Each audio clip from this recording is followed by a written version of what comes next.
Dave & Buster's is your destination for fun. Eat delicious chef-crafted food. Try sizzling favorites and new creations from our talented chefs. Drink the coolest cocktail creations.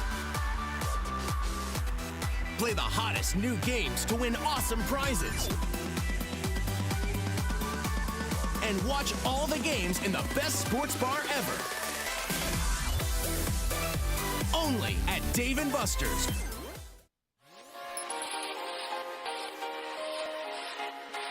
Folks, there's no other way but to be all in. Either he's Lord of all or he is not Lord at all. And you can experience the real and authentic, true life change that only God can provide to humanity. See, when we truly encounter Jesus and purpose to know him and follow his teachings, hashtag life change will occur.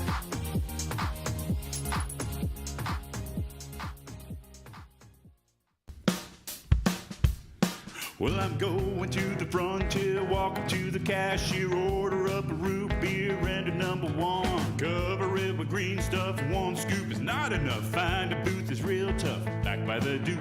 Meet my family, meet my friends in the quirkiest restaurant I have ever been.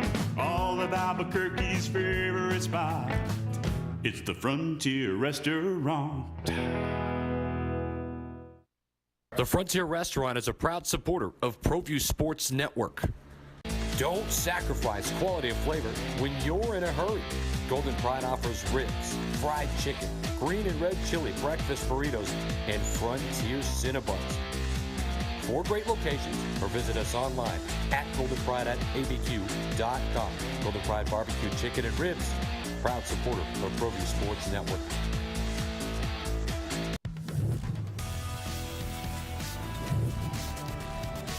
The Sports Desk is proudly presented by Car Crafters. It's like it never happened.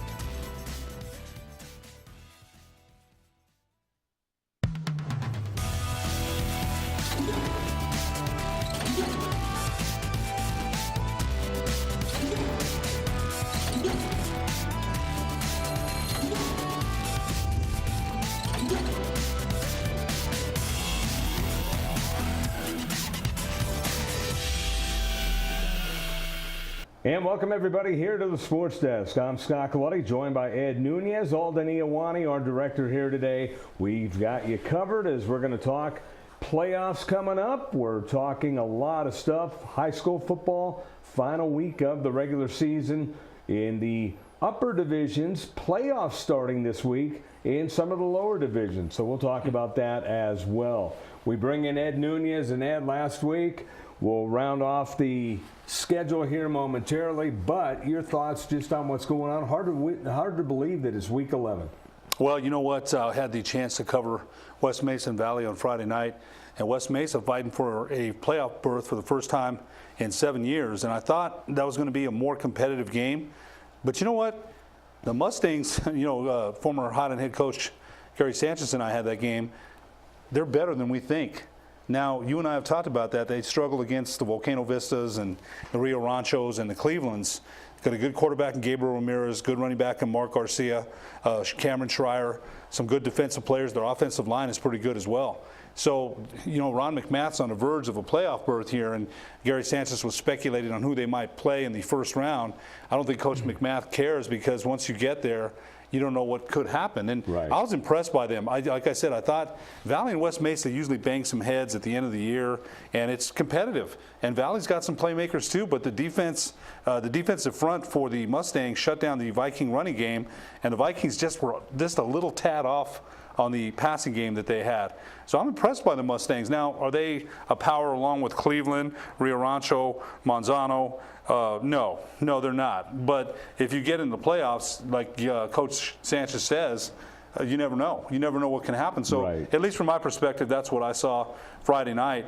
And I was happy for Coach McMath. He's struggled. They've tried. They've been there. You and I have said this, on the cusp of a playoff appearance, and it looks like they're finally going to get in after 7 years. Well, let's talk about that, Ed, about how West Mesa is done. I've seen them play against Del Norte, and they dominated. I've also seen them play against Volcano, and they had no chance. Playing against a better team seems to be a challenge for them because they don't have the horses. Having said that, they're going to play against a higher seed. If they make the playoffs, they're going to have to go on the road. And if one of those teams happens to be Las Cruces or a Southern team, forget it. Exactly. You make a good point there, Scott. You know, in Coach No Sanchez. offense to Coach McGrath's team. It's just about matchups, and you know, there's the haves and the have-nots. You're not wrong, and I think one of the things that Coach Sanchez speculated on is maybe they'd even play Hobbs, which, again, we talk about matchups. That's an even tougher Probably, matchup. yeah. And you're right. You know, the other kid I didn't mention is Paul Salazar. So they do have some weapons out there, and I think, you know, are you just happy to get in the playoffs? Maybe this year you're building towards something. Right. They are going to lose. You know, the other kid we didn't mention is Brandon Bolden, the underused and underrated wide receiver / cornerback, right, who I think, and I compare him, you know, talent-wise, Coach Sanchez thinks he can play maybe to Division II and maybe, or you know, JC for a couple years and be a Division I player, depending on what he wants to do. He does play basketball as well. He has the size. He has the, you always call it the it factor, the look factor. He looks the part. Right. Now, there's times I think they should use him. They tried a couple times to throw him a couple. Valley had good defense on him, but they do have some players. But you're right. Well, the thing about Bolden also is upstairs. You know, if he can keep out of trouble, if he can keep from getting kicked out of games like he did earlier in the season, you know, that's the it factor for him, because he is one of the better receivers in the state, but his other chicanery kind of gets him in trouble sometimes, and that's a problem. It's something that you can learn on, but at the same time, I think maybe that's why he's been underused a little bit, because a couple of times he hasn't been available. No, you're right, and you know, again, that's part of the maturation process. Your kids are emotional. That's why they're kids, especially with young males. I still tell my son that. He's 25 and in law school, but I'll say that frontal lobe of your brain doesn't get fully developed till you're 26, supposedly. Right. So you see that with a lot of young males. But he's talented. Oh, man. He is talented. They need more from him. You know, again, if they're going to go and advance, and you're right, you know what? People don't understand how tough it is to go win on the road. You understand it. You've been around. You know, when you go on the road, you have to be 10 points better. You get on the bus, it's a long trip. Right. The home field is waiting, the visitors are waiting for you with a rabid crowd usually. So I think you're right, but I'm excited for the Mustangs, right, because of Coach McMath has been right there, and he's just about to push through for a berth. And we'll see what happens when the playoffs roll around, but it'll be tough for them if they do have to go on the road against, gosh, if it's against Las Cruces, is a machine, man. That's a machine. So that would be a tough matchup. Yeah, back to Bolden. The first game of the season against Del Norte, he has a couple of interceptions, a couple of touchdowns, gets kicked out of the game, has to miss the next game. That kind of set the tone for the season, so people forget about the good and they remember the bad. You know what? And it's a setback. You're right, because they did win. It was a huge setback because they needed him. Every rep that you get as a receiver or cornerback, the positions that he plays is important.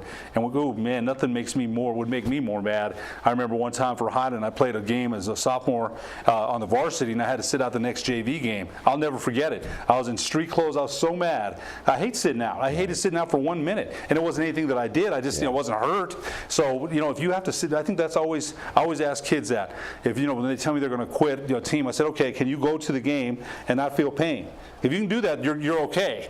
But if you have that yearning to be out there, and that had to have hurt Brandon Bolden to have to watch on the sideline in sweats while your team is there without, that would hurt me. I don't know what kind of competitor he is, but I think you're right. The ceiling is still there. Right. Look at his over the summer. Should put on what, 10 to 15. He's going to be a senior. He's going to lift. He's going to. Speed is there. So I think Coach Sanchez is right. He's definitely going to be at the very least a lower division college player. Yeah, JC player maybe. At the very least. Right. I mean, he's got the tools to become a D1 player. And I think if they're going to go and advance anywhere, again, they play Rio Grande, and that should be an easy win for the Mustangs. You and I mentioned through text messages, the Ravens have been struggling mightily for years, and they put out their best heart and their best, best of what they have, and they're not going to quit. But the Mustangs should win that game, and then they should, and then we'll see what happens after that. But I think going forward, God, I like the quarterback. I like Mark Garcia. I like Paul Salazar. I like Cameron Schreier. J.J. Ruiz is another a full back there that also plays linebacker. They have some players. And that's what Coach Sanchez and I were talking about. They do have some pieces. Speaking of having pieces and going to pieces, how about UNM? You know, the football team is struggling big time. Their last 2 road games, they've been outscored 80-3. And, oh, by the way, those were games that they were favored.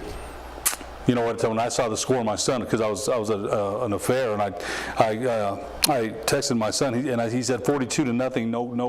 No joke. 5 turnovers. I was like, so I read the paper the next day, and Coach Bob Davie, you know him, head coach Bob Davie, was expecting a different front, a different mesh charge that I thought was going to take away the option.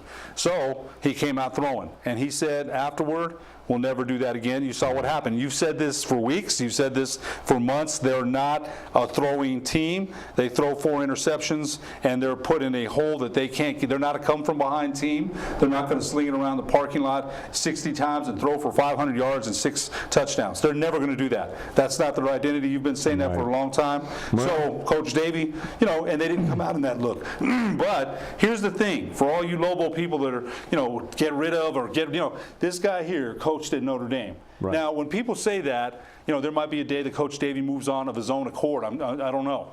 But this guy here, now when they say that, I'm like, well, who are we going to get? Who are we going to get? Right. This guy here has done a great job with this program. He gets a pass from me. I mean, if he thought that was going to happen, it didn't. He still gets a pass for what the work he's done here. Now, there's people that are going to criticize, and you know how it is here. You know, well, it's worse. People aren't saying get rid of Coach Davie. They're saying get rid of the program, which I think ridiculous, is really ludicrous. Ridiculous. Yeah, I mean, you know what? That's, you know, if you want to be, it's people on the message boards, but still, I mean, it's out there. Sports Speak Up and all that stuff. Ridiculous. It's gotten to that point where a couple of losses after 9-4. Now, having said that, you know, everyone did say, well, when and they will come. Well, they won 7 games, 9 games, and attendance is at an all-time low since before Rocky Long came here. Still, I mean, you could say this year, oh, they're averaging 23. That's because, and I've had discussions with a lot of people about this, New Mexico State played here, and people do realize that there's a lot of New Mexico State alum in Albuquerque that's their chance to go see the Aggies, and that game usually outdraws a home game for New Mexico State in terms of Aggie fans going. So where you might have 30,000, you know, 12 of those 1,000 might be Aggie fans. So how many do you get for Saturday's game, 3:30 kickoff against Utah State? I'm guessing about 9,000. I'm going to give it a little bit more. I'll say. Actually, no, it won't be 9,000 because they sold over 10,000 seats. They'll announce it around 14,000. Right, I was going to say 14. There will be about 5,000 people actually at the game. Oh, man. And I'm saying that realistically because I've been there when they announced 19,000. There wasn't even 8,000 inside the stadium. So I hope I'm wrong because this team needs support. But it pains me to hear that. But you know what? You're not wrong. It just pains me because I love the Lobos and I've been a Lobos supporter since Rudy I've seen Feldman. the attendance pattern. That's why I'm saying you're what not I'm wrong. saying. You're not wrong. It's not me prognosticating. I'm going by past. And now things are, you know, they're almost. It pains me to say this. They're almost Loxley bad in terms of the crowd because everyone's kind of jumped off the ledge. Here's the other thing. Okay, so Bob Davie said this in the paper. Rick, I know you read the paper. Rick Wright said this in his article. It might be the best team top to bottom that they've had. Expectations were a little bit higher. But they had some offensive linemen hurt too. And that hurts the continuity of that running game. You know, no excuses. But here's the other thing. If they still get to a bowl, which is going to be, it's going to be hard. You know, the odds are against them. But if they get to a bowl, let's remember this. It's the 3rd straight year that they'll be in a bowl. That hasn't happened in a very long time. Let's remember what New Mexico football is. Okay? So people forget that. Well, but here's the thing, though, because I had this discussion with people also the past couple of days. If they make it to a bowl, and they very well could make it to a bowl, they'd have to come up with an upset here and there, i.e. winning at Texas A&M or San Diego State. I mean, basically, they have to win 3 or 4 to get into a bowl. So that's, and they have to get an upset. 2 years ago, they got the upset at Boise State. Biggest upset probably in this program's history. I would probably agree. You know, they won on the blue turf where no one wins. And it took a great play at the end of the game to preserve that victory. And then Boise State's been kind of on call in terms of UNM since that time. See, the Lobos weren't getting everyone's best shot. Now they are. And now that's a good point. They're not able to punch back. And here's the thing. Back to, and I talked with Bob Brown about this also yesterday, you know, about the Lobos changing their offense because of Wyoming's front. The Lobos got over 500 yards rushing against that same team a year ago. 568. Pounded down their throat. You're not a passing team. Why do you change your offense? And the thing that befuddled me is the fact that they said that Lamar Jordan's going to start, and then they put in Tavaka Tuioti. And basically, to me, Bob Davie, I'm not going to question how he coaches. Guy's a genius. But at the same time, that tells me he was trying to catch them off guard and kind of call an audible. It had nothing to do with Wyoming's front or their edge front or whatever. It had to do with, hey, they're expecting us to run, let's pass. And you probably would have been better suited to pass having Lamar Jordan try to surprise them as opposed to having because I told Bob yesterday, I said, Wyoming sees Tavaka Tuioti come in, they're like, wow, they're going to try passing against us. We got an NFL quarterback, we're used to seeing the pass. Right. They're probably frothing at the mouth. And here's the thing, people were dogging Tuioti about his interceptions the other day. It's not the fact that he's not a good quarterback. Did anyone notice the pressure that was getting on him? He threw 2 passes in desperation going towards the sideline and threw it right into a defender's hands. I mean, that's just a bad read. And, instead of throwing it out of bounds, he panicked and he threw an interception. He can be taught that. He's a talented kid and he's going to get better. But at the same time, having him in that situation is probably the wrong look at the same time.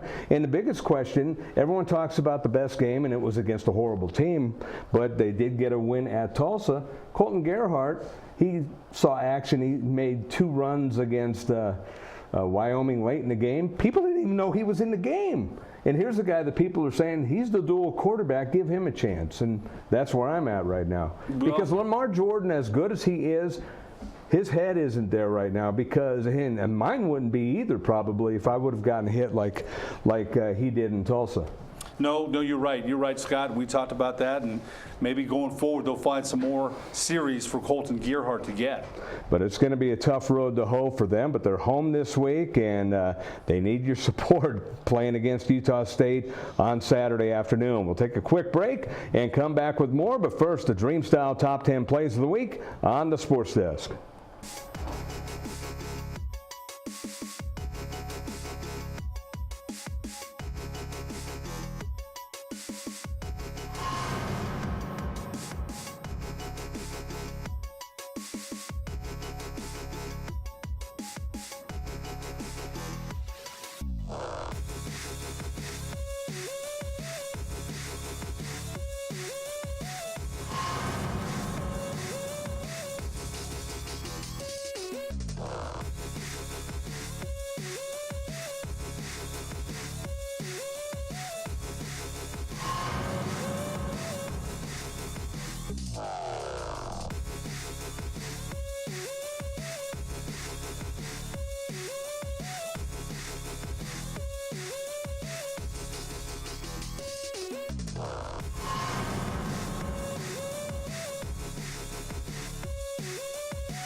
Looking for some exhilarating fun? It's at All Out Zone. All Out Zone showcases Nerf dart tag games from team elimination battles to human versus zombies, pitting two teams against each other in fun, organized chaos with trained referees, music, and a full arsenal of Nerf blasters. You need team parties, birthday parties. We can customize the party to fit your needs. Visit us at the Coronado Mall. Give us a call, 505-444-6964. All Out Zone. Car Crafters, proud supporter of Proview Sports Network. Are you sure we're supposed to be doing this? Don't worry, I've watched him do it 1,000 times. Come on, what's the worst that can happen? No! Bad dog! Hi, welcome to Car Crafters. What happened? Don't worry, we'll make it like it never happened. Car Crafters, it's like it never happened. Duke City Sports Bar, proud supporter of Proview Sports and New Mexico Youth Athletics. Catch all the sports action from high school, college, pros, and MMA on one of our 35 HD TVs. Start your night off right with any selection from our delicious menu prepared with fresh, never frozen ingredients. Duke City Sports Bar, Albuquerque's newest sports bar. Located on Eubank and Montgomery, dial 505-433-4020. Carmody Medical provides solutions for your everyday needs. Hot and cold compression wraps provide therapeutic compression for the shoulder, hip, and knee. The therapy wraps are constructed of an insulated outer fabric and a ventilated cotton pocket to protect the body. Elastic belts allow mobility and deliver a gentle, adjustable compression. The reusable therapy packs can be removed from the pouch and placed into the freezer. Contact Jim for more information.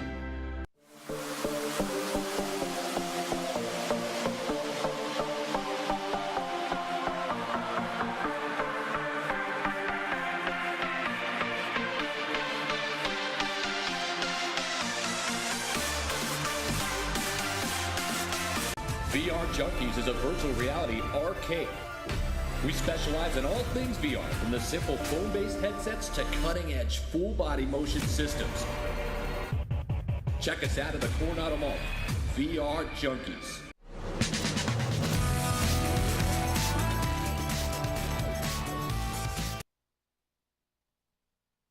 Along with Ed Nunez, not Eddie Nunez at UNM, the Ed Nunez. It was funny, this friend of mine the other day, he says, hey, Ed, he says, are you going to be on KKOB? And I'm like, when did you hear that?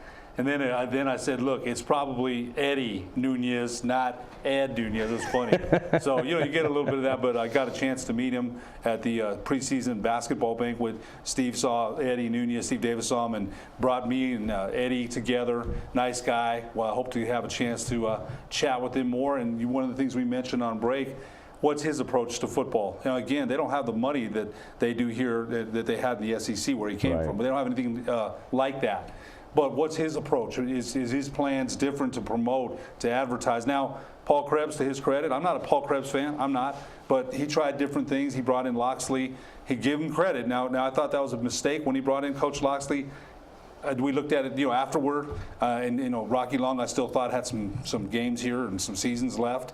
But give him credit for hiring Bob Davie. We got to give him credit there because Bob Davie has turned this program around.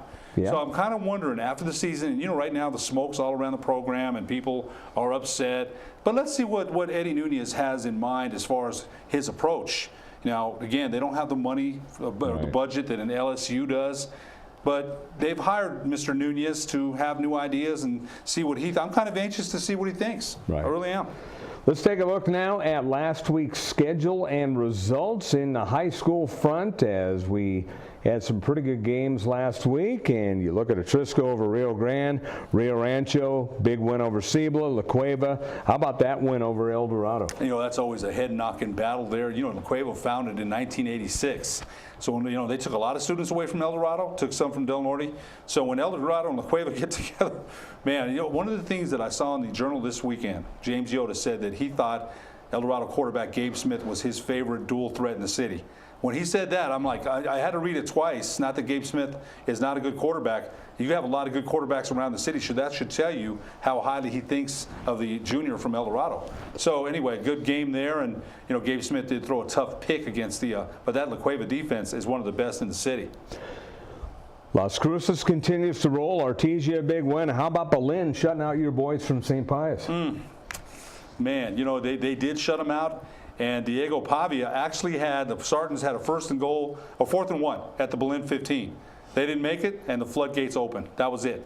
They early in the game. Right. And the other thing that James Yotis said about Diego Pavia, one of the best sophomores in the city already. And I was like, man, James Yotis has been around a long time. From what I've seen in person from him, I can't disagree. Remember, they just lost Drew Ortiz, probably their best player. I've watched Pius history since I was 9 years old. You knew when, and I did a lot of the Pius games when Drew Ortiz was a freshman, and they were struggling, and I knew he was going to be good. Kind of the same eye test with Pavia. And that says a lot because, as we mentioned, Drew Ortiz, the 5A Player of the Year last year. So that tells you a lot as far as where Diego Pavia. But again, we mentioned Berlin. That's a machine right now, so I'm looking forward to that game against Las Lunas on Saturday. Let's take a look at the other action last week. And in other action, we had games on Friday and Saturday. West Mesa, that big win over Valley. Piedra Vista over Volcano Vista. How about that? Look at that score. Wow, that's a shootout there. And that was at Community. Piedra Vista has been playing well all year, and so give them credit. They and the Hawks, we mentioned Volcano Vista. They're another team that's languishing right there, and they get that loss against Cibola that you and Roger Holian did. They lost by an extra point, and then they come back and lose the next week by 2. Right. They're right there, but for whatever reason, they just can't finish. How about that game against Moriarty for Portales? Low-scoring game, and they edge it out. That's one of those old-fashioned 13, 7-3 games, 7-0, 10-7. That's old school right there. So Moriarty, a run-heavy team, and the Rams able to hold them off. What a game that must have been. And another couple of score fests. Hobbs 59-42 over Mayfield. Robertson 41-21 over West Las Vegas. And that must have been a crowded affair. West Las Vegas athletic director and our Proview colleague Richard Tripp had said they started selling tickets, I think 3 or 4. Well, he said they changed the time, so that affair was the whole town was there. You know that. Yeah, absolutely. Let's take now a look at some of the highlights. We'll start with La Cueva El Dorado, as that was the game of the week. It was the My 50 game of the week, and 35-21. It was La Cueva holding off El Dorado. You see the total yardage. La Cueva 359 and 193. I was kind of surprised by that number. Well, not that they had 359, but their defense is good. But I thought El Dorado was going to be able to keep with them on offense. I think one of the things that you and I talked about, once the Eagles came up against a team that might be able to control the edge against Resma Troy and Richard Gallegos, who I really like a lot, the running backs for El Dorado, they only had 63 yards rushing, so the Bears did their job defensively, and there's Gabe Smith on the throw. Yeah, Gabe Smith, he can get the job done, and good crowd on hand, obviously, and it was a good start for El Dorado, and then the adjustments happened. And that always does, and you mentioned look at that full house backfield there, and I think that's Williams, their running back, scoring a touchdown there. Yeah, La Cueva just keeps pounding it, and their offense has gotten so smooth as, they can do it running, they can do it passing. Oh, no question. And then that defense often gives them short fields to work with. There's the pick I was talking about right there. Smith under pressure makes an ill-advised throw. Yeah, and that was a 16-14 game, so like you said, that's a backbreaker. And you know what? Again, Gabe Smith has played so well all year long. Not going to blame him for anything. They wouldn't be anywhere near where they are without him. And then you mentioned the floodgates opened after that as La Cueva just kept pounding and pounding and pounding, and the score kept going up, and their defense kept coming up with big plays to keep El Dorado off the board. Once the defense smells a lead like that or sees a lead like that, they pin their ears back and start rushing the quarterback, and that's tough for any offensive front to deal with, although they do score there. Yeah, Smith on a good throw, and it took a great throw to score right there to make it 35-21, and then Smith would go downfield, just miss his man, and that was the final score, 35-21. Dylan Summer Solid night for him, 192 yards. He had 3 picks, so no touchdown passes, but then you had Noah Wiesen with 2 runs and DeAndre Williams with 2 touchdown runs. So when the passing game's not totally there, the run game steps it up. Well, they rushed for 167 yards. I don't see any touchdown passes to Reese Wilkinson from Dylan Summer. That's unusual. Those two have been hooking up all year long. Well, Summer a goose egg on the passing for touchdowns. I don't think that had happened all year. But if you're a coach back, and I think you go to the locker room, you're saying, well, we didn't perform well here, but you know what? Our defense did its job. They limited El Dorado to 63 yards rushing. Sometimes your defense, and La Cueva has a good one, will take over the game. Taking a look at another game, Rio Rancho and Cibola. It was throwback night at Rio Rancho, and throwback meaning number 5 becomes number 2, number 88 becomes number 84. It was kind of a mess number-wise, but it was what it was. And man. You know, I like the home uniforms that they were wearing before this game, but you know the crowd got into it, so it was kind of nice. Well, as an announcer, that will drive you crazy. You and I both know that, so that's kind of hard to keep up with sometimes when you're used to certain players having numbers. And I'm kind of a little bit surprised that Cibola, after that big win against Volcano Vista, comes and kind of lays an egg against Rio Rancho, who's good though. They're very good. Look at this play here. Oh, man. That was an interception there as they tried to surprise them, and Cibola was up to the challenge, but just too many weapons for the Rio Rancho Rams, as that was a good touchdown by Barrera, and Barrera didn't have one of his top games, especially in the second half, but he was steady enough to do what he does. That system there, and Coach Barrera, the offensive coordinator, does a great job for Rio Rancho, as David Haas, the head coach, does as well. So Derek Reyes broke a big one, and you know you had to pause to think, who's number 84? Oh yeah, it's Reyes, because you know he switched 4 in. Just so fans know, that was only for that game. So back in the playoffs, they're going to go back to what their they're doing. They're going to go back to their old numbers. This is my opinion, Scott. Now Logan Barrera's a good quarterback. I think if you put pressure on him, he can be beat. Yeah, I don't mean that in a bad way. I think he's good, but he's got that long, loopy delivery, and I think if you get some pressure on him, he'll give the football up. Kalen Balon refusing to go down on that play, getting a touchdown. The other thing about Barrera, he didn't have Austin Heist to throw to, that's Manzanares came up with a big catch there, and he does that every game. One of my favorite players. So did Jeff Mills, who did the game with me. He's seen him a lot, and you know everyone calls him Mons, but you know it's. He's got to be going to college somewhere. Is he a junior? I can't remember. Nathaniel Manzanares. I believe he is. I don't remember, actually. I believe he is. Man, he really is. The defense came out a little more fired up for Cibola in the second half, and they ended up getting a couple of scores to make it respectable, but then Rio Rancho put in the dagger, and they would end up winning this game going away. But the score was kind of deceiving, as it was 28-0 at the half, then it was 28-12, and you know the offense there, that was a big play for Quintana, who got first down yardage, but they couldn't score out of that. And Rio Rancho, when they had an opportunity, this is the third string quarterback, by the way, the left-hander, almost a pitch, and going towards the end zone for the score, and that would close out the scoring, and it was a big victory for Rio Rancho. Now Rio Rancho has to go to Piedra Vista this week to close out the season. That game will be for second place in District 2. Nothing guaranteed there either. You know, back in the day, you could count on the Rams traveling, and they travel well. I'm not saying they're not going to win, but Piedra Vista has been playing very well this season. So, you know what? Piedra Vista has to, I bet they're looking so forward to Rio Rancho coming down. Let's take a quick break and come back with more on the Sports Desk. When I train for American Ninja Warrior, I schedule regular workouts to stay in shape. To keep my car in Ninja Tough shape, I head to a Napa Auto Care Center for regular maintenance and genuine Napa Auto parts, like brakes and batteries. I trust my Napa Auto Care Center for quality parts and quality service. And with the 24-month, 24,000-mile nationwide warranty, I drive away with peace of mind every time. Visit AutoCareNM.com to find a location near you. Car Crafters, proud supporter of Proview Sports Network. Are you sure we're supposed to be doing this? Don't worry, I've watched him do it 1,000 times. Come on, what's the worst that can happen? No! Bad dog! Hi, welcome to Car Crafters. What happened? Don't worry, we'll make it like it never happened. Car Crafters, it's like it never happened. Sadie's is a proud supporter of New Mexico high school sports and athletics, and we here at Proview Networks would like to thank Sadie's for their continued support in helping us bring you all of your New Mexico high school sports coverage.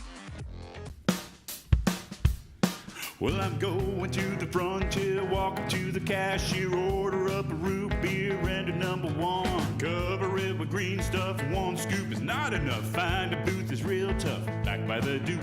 Meet my family, meet my friends in the quirkiest restaurant I have ever been. All of Albuquerque's favorite spot, it's the Frontier Restaurant. The Frontier Restaurant is a proud supporter of Proview Sports Network. Hey everyone, Adam Deal here with Proview Networks. Extreme Clean is a proud sponsor and supporter of Proview Networks and all high school sports athletics.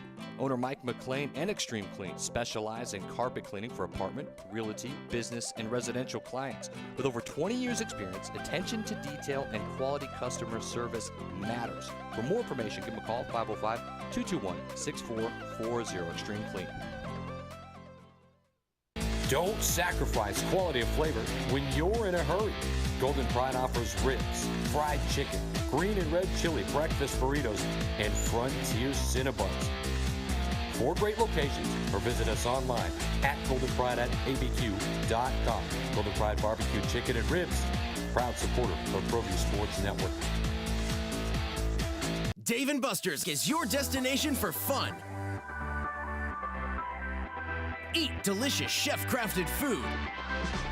Try sizzling favorites and new creations from our talented chefs. Drink the coolest cocktail creations. Play the hottest new games to win awesome prizes.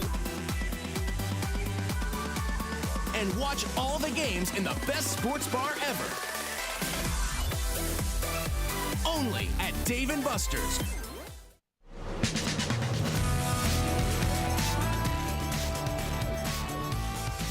Here to the sports desk, I'm Scott Galletti along with Steve Davis. Alden Iowani doing a great job as our director as always. And we're going to get right to it. We're going to talk about the standings and the polls. We're going to go to the polls first. The final coaches poll that is divulged before the selection seating show. So this is the final 3A poll. Eunice, Capitan, Santa Rosa, Estancia, Tularosa in 3A. Well, look at Eunice. They've held that #1 ranking pretty much the whole year. And Estancia at 5-4, still right up there. Kind of, again, they won the championship 2 years ago in 3A. So some interesting, look at Raton. They're 8-2 and they're number 6. So that's some interesting rankings. Junie's 7-2 and number 10. Yeah, McCurdy falling out of the top 10, going into the others. Interesting. So we're going to see. 4A now. St. Mike's on the top now. Portales, Robertson, Moriarty, and Ruidoso. Well, Moriarty drops a bit after that tough loss to Portales, 13-7. Those scores are old school, and St. Mike's has been number 1 for pretty much the entire season. Robertson beats West Las Vegas, and they move to number 3. So, yeah, there's hope Christian sneaks back in at number 10, 4, and 6. Interesting ratings there in 4A. Let's go to 5A, and in 5A you still have Artesia on top. Belen will be taking on Las Lunas this week. They're number 2 and 4 respectively. Roswell up to number 3 now. You know, again, some changing of the guard there, and Belen and Las Lunas this week, this Saturday. You know, I never had a chance to referee that game in basketball. That game was always crowded. The whole towns of both communities were there. So that's going to be one heck of a game between Belen and Las Lunas. But you look at Artesia, there's still the class of that class. St. Pius losing to Belen. But, you know, for all the players that St. Pius lost, Dave Montoya, the first-year head coach at St. Pius, has done a pretty darn good job. Miyamura loses its first game. They fall to number 6. Farmington, who beat them, raises to number 5. Miyamura, again, their Patriots were 8-0, and they had been playing very well. And usually, we said that about them. They could start out good. In the middle of the season, they kind of lose 2 or 3 in a row, and they finally lose to Farmington, and the Scorpions find themselves at number 5 going into the last week of play. And the final poll in 6A, the coaches poll that is divulged before the selection seating show. It's Manzano at number 1, La Cueva still at number 2, Cleveland 3, Las Cruces number 4. I like Manzano a lot. You know, I really do. But you and I have talked about Las Cruces. They've only got one loss as well. And Cleveland, since the loss to La Cueva, they're right there. They've been rolling since then. And you know what? Steamrolling people, not just beating people, just steamrolling them. Well, you say the same with Las Cruces and Cleveland. And Cleveland obviously beat Las Cruces, but since both those teams lost, they got mad. They and did. They're coming back with a chip, a big-time chip, because, like you said, both teams are rolling people. Well, look at Hobbs. You know, that's Steve Davis mentions the Hobbs Eagles quite a bit, and we shouldn't forget them. They're at number 6, and it's been a while since the Eagles. And look at West Mesa. We talked about them in Atrisco Heritage. You know, West Mesa lost a big game to Atrisco Heritage a couple weeks ago, but it looks like the Mustangs are going to get in this year's playoffs. And Volcano Vista and Pierre de Vista drops out, and Pierre de Vista, I don't know what their overall record is. I guess we'll go over the district standings here in a minute, but they have to be right on the cusp of the top 10 as well, at number 12. And we will indeed segue to those standings right now. We'll start in 4A District 1. And in 4A District 1, Shiprock and Navajo Prep, they're both 2-0. Gosh, it seems like they should be playing more games in that district, but Shiprock at 7-2 overall. Well, there's only 4 teams. Right, that's true. You can't play home and home. No, you're right. In basketball you can, but not in football. But you got Shiprock at 7-2, so they would be the favorite out of there, but don't sleep on Navajo Prep. No, don't. They're 2-0 in district as well, 4-5 overall, but you're right, they'll have a shot. Let's look at District 2 now. On the 4A front, and you got St. Mike's, followed by Robertson, West Las Vegas, Taos, Bernalillo. And how about Bernalillo? 2-3 after starting off very, very poorly. When's the last time they've won 2-3 and have been 3-6? It's been many years. And, you know, I mentioned this about Bernalillo Athletic Director Terry Darnell has been trying to overturn, turn that program around with new coaches, and it's hard. He doesn't get the numbers out there. They don't. So, but look at St. Mike's, 5-0, 8-1. Robertson, again, that big victory against West Las Vegas. And, oh, man, that town is divided.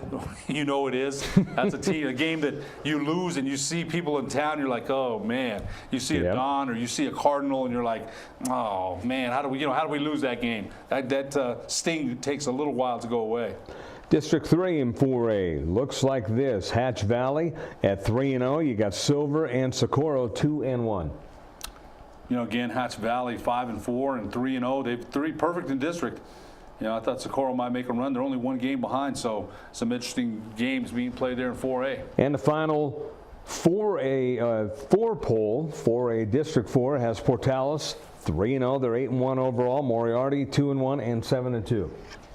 That game that Portales and Moriarty played looms so large. It's just 1 loss, but the winner sits in the catbird seat, and right now that's Portales. Absolutely. And now let's go to District 5. That's District 1 and 5A. Farmington, they're 4-0 now, 6-3. Miamur falls to 3-1 and 8-1. So they were both undefeated in district when they played, and I don't know what the score of that game was, but Farmington right now, as we mentioned, in first place and sitting pretty.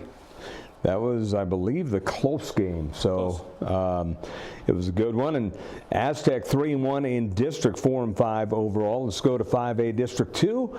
And Capital still at number 1. They're 3-0 and 5-4 overall. Del Norte with a 2-1 mark, 3-6. They're going to make a late season surge like they always seem to do. Coach Bruce Binkley always has them, they struggle. You said that too. Well, they start off the season playing 6A teams. Right. And so that's to their advantage. They play a lot of tough 6A teams, so they may struggle at the beginning, but the whole idea of playing those teams, just ask Coach Binkley, is getting ready for district. Get them ready. I think one of the things, too, is I wanted to say this back in the day when Del Norte was 5A, before La Cueva. Hey, I'll tell you what, back in the day, the Knights really were very good, very good. District 3 and 5A looks as follows. It's Deming, 2-0. They're 5-4. Santa Teresa, also 5-4. They're 1-1. It's a 4-team district, and I look at the Alamogordo Tigers at 0-2 and 0-9, and I wonder what happened to them, because back, you said it too, though, the base, the enrollment, the numbers, man. It's numbers. They just had a young team and just weren't able to compete this year, but I would say the future, if they keep those youngsters that were on the team this year, they could be another St. Pius a few years ago when they struggled. You're right. Remember when Drew Ortiz was a freshman? They were lucky to win games. You're right. And then look how they became. 3 years later? Yeah. So you can almost say that. Well, even not even 3 years. 1 and 2 years later. 2 years later they were actually competing for a championship, and then they won it last year. So the future could be bright. Look at that senior class they had, St. Pius. That was one of the most talented classes. They had an outstanding senior class. Was. So yeah, you're right. Could happen to the Tigers in a couple years. District 4 and 5A, and you got Artesia still at 7-2. They are 2-0, and Roswell, Lovington, each 1-1. Goddard 0-2. The team again in 5A that everybody fears is the Artesia Bulldogs. They play a tough season, preseason or before district schedule, and they've won 28 championships. I might be wrong. It might be 29, and they just have that championship swagger, that championship aura about them. So you mentioned Artesia. Everybody says, hey, we have to go down to Bulldog Bowl. Believe me, people will get very shaky about that. So they're still the class of 5A. Let's roll through 6A now. District 1 in 6A. Oh, actually, no. Did we go through 5A? No, we didn't. Let's go through District. Thanks, Alden. District 5, 5A. Belen 9-0. Las Lunas 7-2. They're both 3-0, and they're on a collision course in the game that you're going to do on Saturday, Ed. St. Pius and Grants, both 1-2. I'm really looking forward to doing that game. So, Pius had their early season, and then when they met Belen, they had some good wins earlier, but then Belen just steamrolled them on Saturday. Now let's go to 6A, as you got District 1, Cleveland 8-1, 3-0, Rio Rancho, and Piedra Vista, they're playing for second. They are. They had a big win against Volcano Vista, beating them by 2. I'm surprised at the Hawks.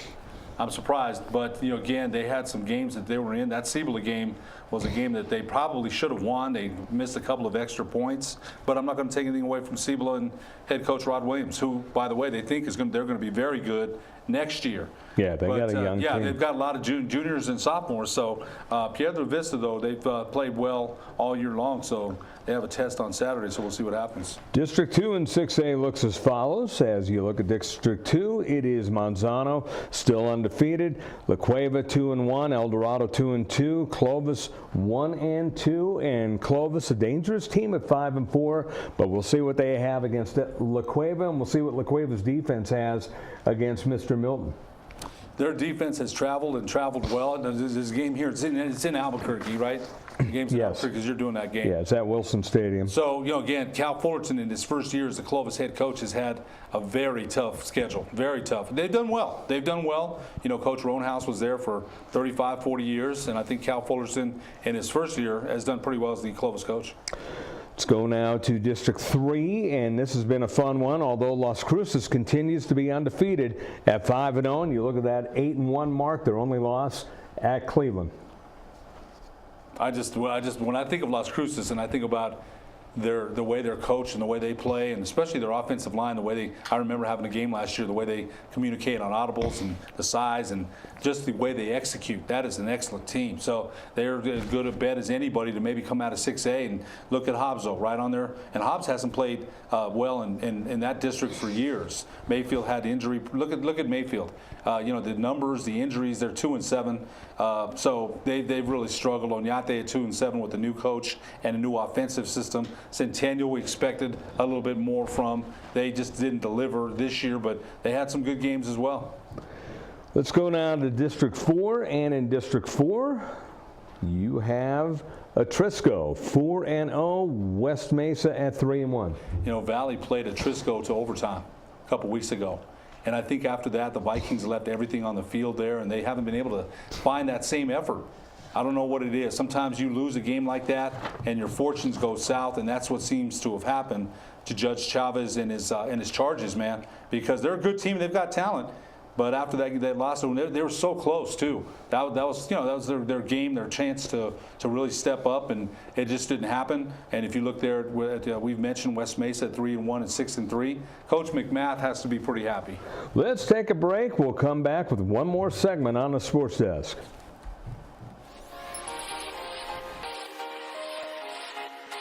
Folks, there's no other way but to be all in. Either he's Lord of all or he is not Lord at all. And you can experience the real and authentic, true life change that only God can provide to humanity. See, when we truly encounter Jesus and purpose to know him and follow his teachings, #life change will occur.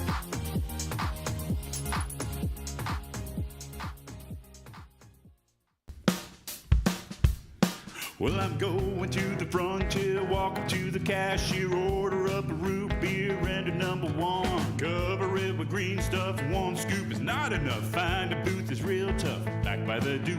Meet my family, meet my friends in the quirkiest restaurant I have ever been.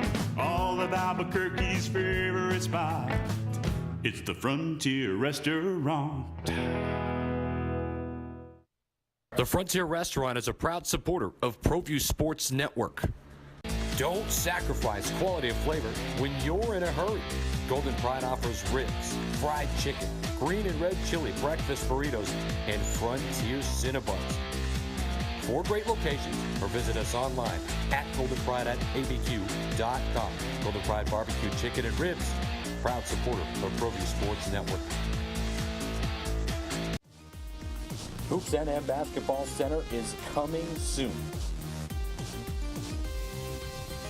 10 full courts broken into 2 wings for ultimate basketball and volleyball play. Locker rooms, a lounge area, a pro shop, and a full snack bar will all be a part of a great experience. Convenient parking and access will make the Hoops NM Basketball Center a premier facility for league play and competitive regional tournaments. With over 9,000 square feet, Hoops NM Basketball Center will take court sports play to another level in our community.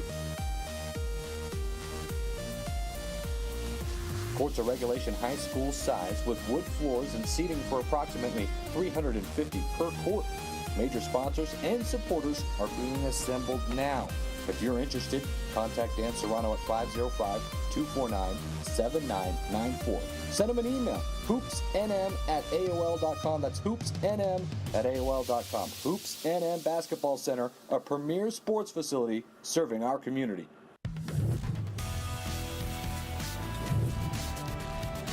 The Sports Desk is proudly presented by Car Crafters. It's like it never happened.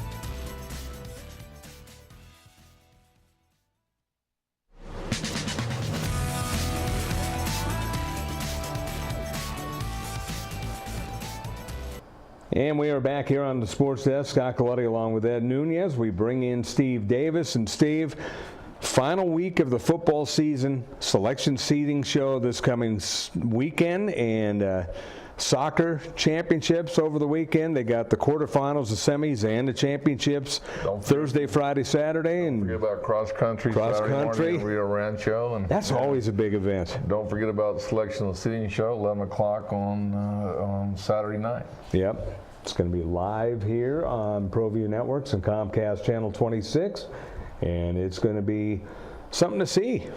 Well, I heard y'all talking, and it's going to be interesting to see where the 10th, 11th, and 12th. I think the first 4, if everybody wins out this week, is pretty. It's 1, 2, 3, 4. It's pretty set. It's going to be. It is going to be, excuse me, there you got me all choked up here. He's choked up. It's going to be your Manzano Monarchs that are number 1, and number 2 is going to be, I think, La Cueva just went ahead in the Max Preps ratings with over Cleveland, so Cleveland's going to be number 3, and Las Cruces will be number 4. Yeah, Las Cruces is going to be a very dangerous number 4. Let's take a look at the schedule coming up this week in high school football in the state of New Mexico, mainly the metro area, but the games coming up here. And let's see, it'll be week 11, so that's last week, but there we go. Sandia, Manzano. You would think Manzano would be the favorite in that one. West Mesa, Rio Grande, Grand St. Pius, and you got Albuquerque at Trisco. Albuquerque trying to break Trisco's shot at going undefeated in district. You got Volcano Vista, Cleveland, could be interesting, and then Del Norte, Espanola Valley. Well, you mentioned Albuquerque High trying to break that Albuquerque has struggled this year. They've lost a lot of playmakers from last year, and the Trisco Heritage right now in that district is on a roll. Volcano Vista, Cleveland, the Storm have been, just after that loss we mentioned against La Cueva, they've been playing some of the best football that they've played, and they've always been consistent.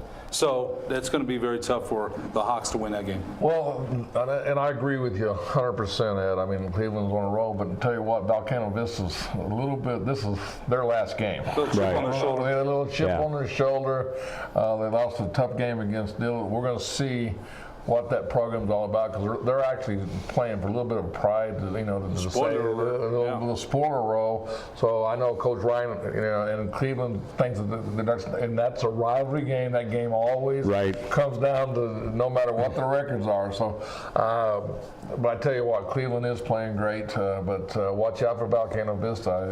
Chad Wallen. I mean, he's taken a lot of heat the last couple of weeks, 2 or 3 weeks. So let's see if he's got a little bit of fire on this. There you see the next games, and it's Valley Highland, Clovis, La Cueva. That's going to be a huge one. And how about Rio Rancho, Piedra Vista for second place?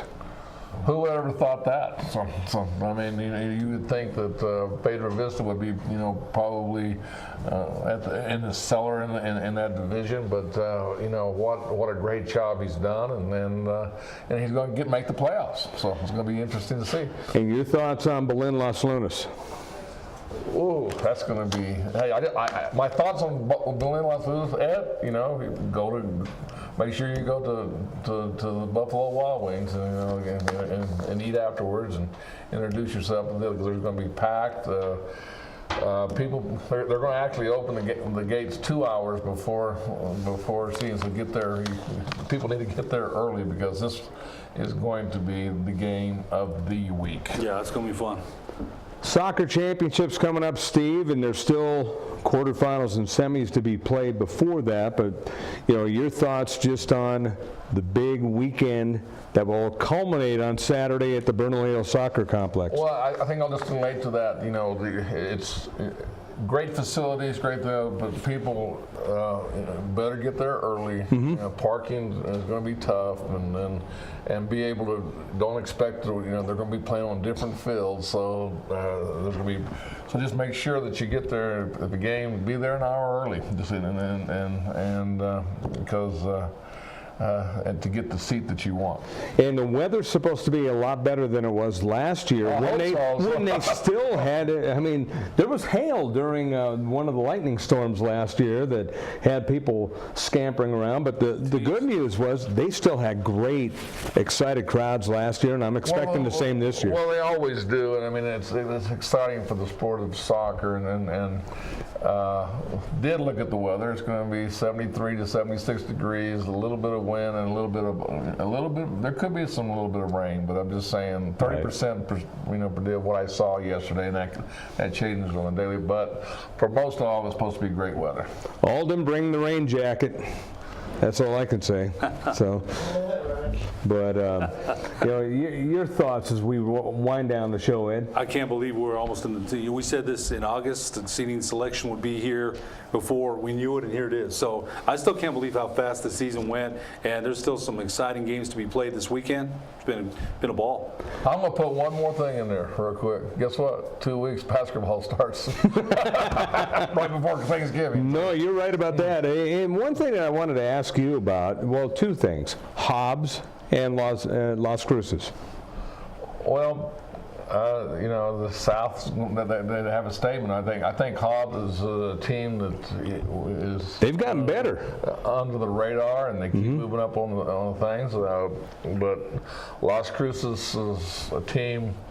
Maybe we're not giving that district as much credit with the teams that they've been played for their records.